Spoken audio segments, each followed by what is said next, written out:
Seriously? I'm ready to go walk him? Be careful. Melly will launch you off the porch. They both done it. Like one time I was doing like this. I'm on the phone. Oh my god! They actually flew away like a cartoon.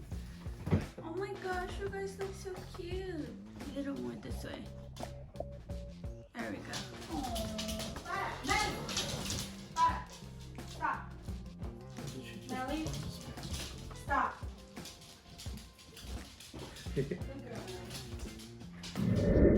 If the fall of man is the problem, then what is the solution? What is the heart of the Father for humanity?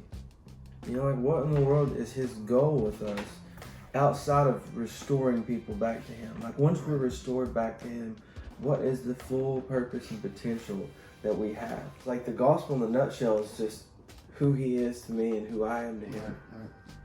In efforts to try to figure this out, we've gotten away from simplicity.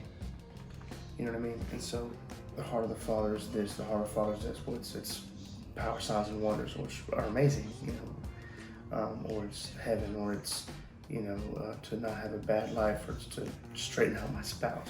Ultimately, the heart of the Father is Christ likeness. Philippians 1:6 says, being confident of this very thing, that he who has begun a good work and you will complete it until the day of Jesus Christ. You know, and I've always looked at that, and you know, we were talking about being kept and being preserved, right?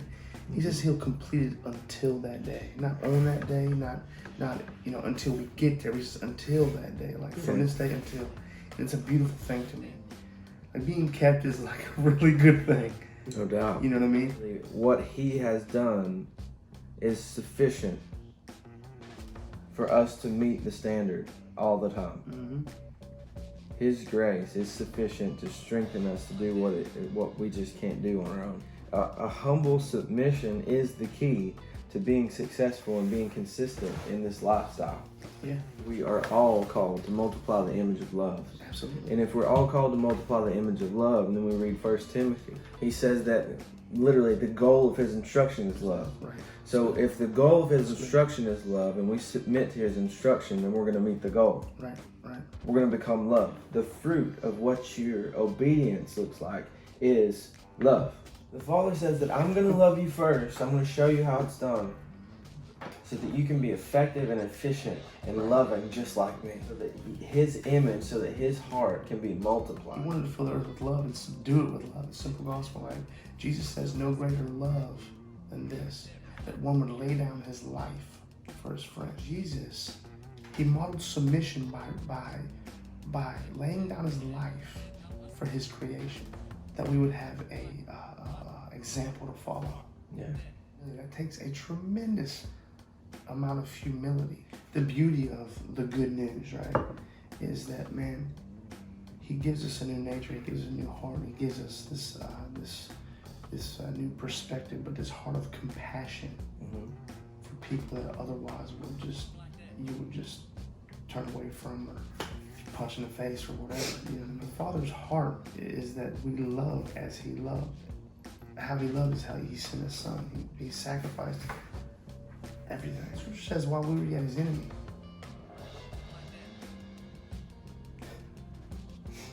That's crazy. Man, like, that's how we're supposed to love, man. The whole goal of the instruction is love.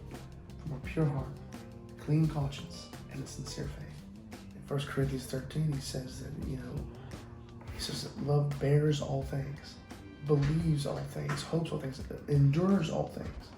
Love never fails. Paul says that I'm afraid that you would be drawn astray from the simplicity of the gospel, as Eve was deceived in the beginning. Yeah. So there's some kind of comparison between Eve and everybody today, that we would be drawn astray from the simplicity. And what does the simple gospel look like? If it says his goal of his instruction is for us to become that image of love, for love to be manifested. Right. You look at the beginning and you're like, his goal in creating man was to multiply his image. Right. He gave man woman so that the image would not remain single, but it would be multiplied upon the earth. In the beginning, God created man and he said, it's very good.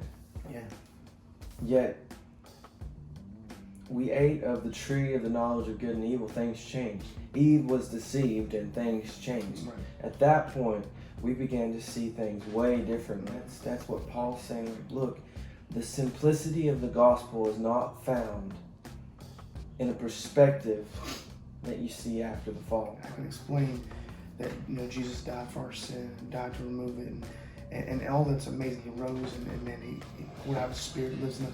But ultimately, the simple gospel is God sent Jesus to regain this intimacy, to bring us back to the Father. Like, Adam and Eve didn't lose the power to heal the sick. They didn't just lose the right to be in paradise with God. Walking the earth in communion is walking in paradise with God. Yeah. In your perspective, and I think that's the position. They lost a perspective. They lost an intimacy. They lost relationship. Yeah.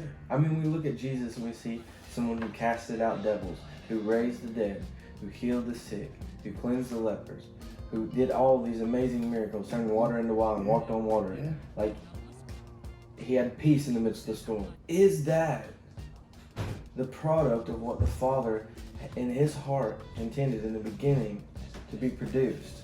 Adam and Eve and what they were doing and how it looked with the Father. There's this relationship. There's this beauty of Father wanting to just take us by the hand and teach us and walk with us and love us. Mm-hmm. And ultimately He says that, wow, this is so good. I want it to be multiplied. Mm-hmm. I want you to begin to father people like I'm fathering people, Adam. I want you to go have little babies and show them what I've showed you. Yeah. Right. This is what was lost. He came to seek and to save that which was lost. Yeah, that which was lost.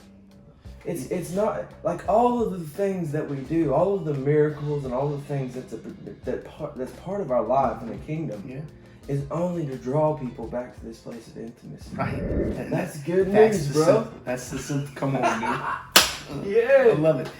The whole goal is love, but the whole goal is that we're intimate with Him. And like I've heard people like, man, I just got this new car, man. Look at this new car, man. Look how all the bells and man, that's a car. I mean, I'm glad you got a new car, amazing. But God lives inside of you, man, and you have right relationship, and we're restored back to the Father.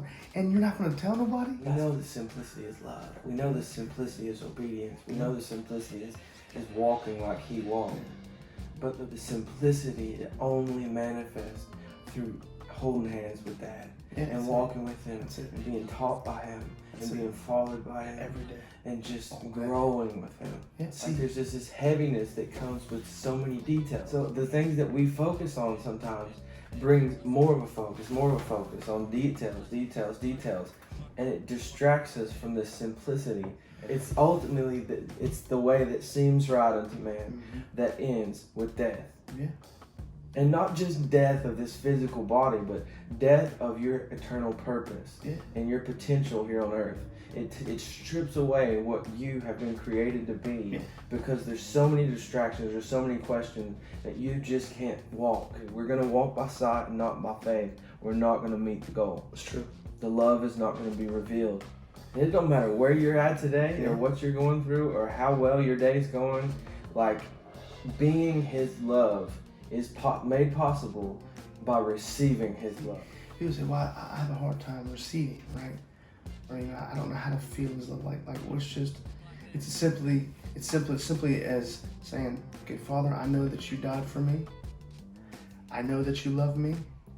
I know that you want me as part of your family. Thank you. It's not about feelings or it's not about like, oh, he doesn't feel close. Come on, He's as close as the mention of His name. Yeah. He'll never leave us nor forsake us. Man, He's getting that. Come on, how much closer do we need Him to be? Come on, He's put who He is on the inside of me.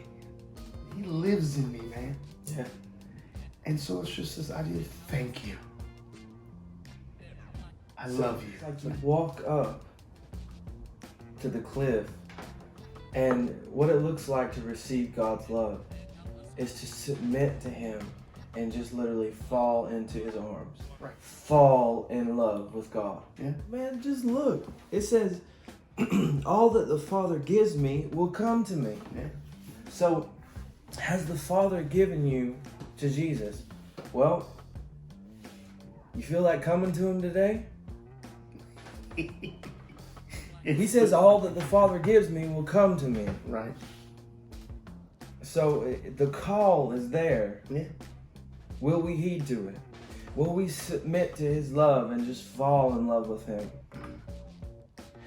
Like today is the day that you can say, yes, I want to love God.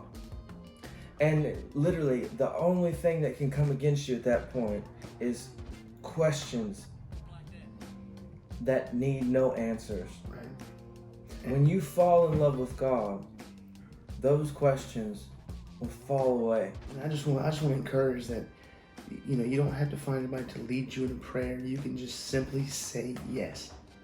Like if you're hearing this today, and I don't know what day you'll be looking at this one, but if you're hearing it and it's pricking your heart, and you're like, man, I need that, just say yes, and he'll meet you there.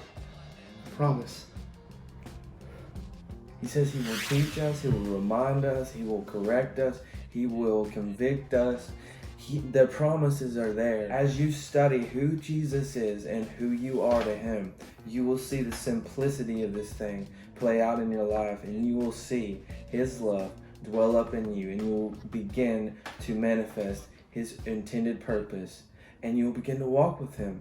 And as you go, he will teach, he will remind, he will convict, he will correct, he will father you, and you will produce the peaceable fruits of righteousness. You will look just like he looked while he was here, because you submit to him, because you give him yourself, you yield to him. Bro, this is so good, man.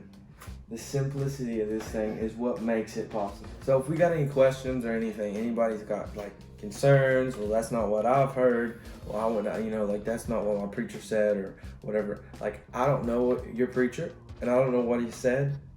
All I know is what's in my heart, and I'm more than happy. Like this whole ministry is about laying things out on the table, and you give us what you have on the table, and then we consider what is God's will and what is God's truth. Yeah, just comment. You know, if you have questions or even concerns, or like, man, you guys are heretics or whatever, just comment, man. This isn't a we're right and you're wrong thing.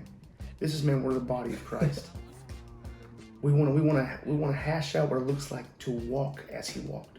All right, 1, 2, 3. Praise Jesus! I didn't know what.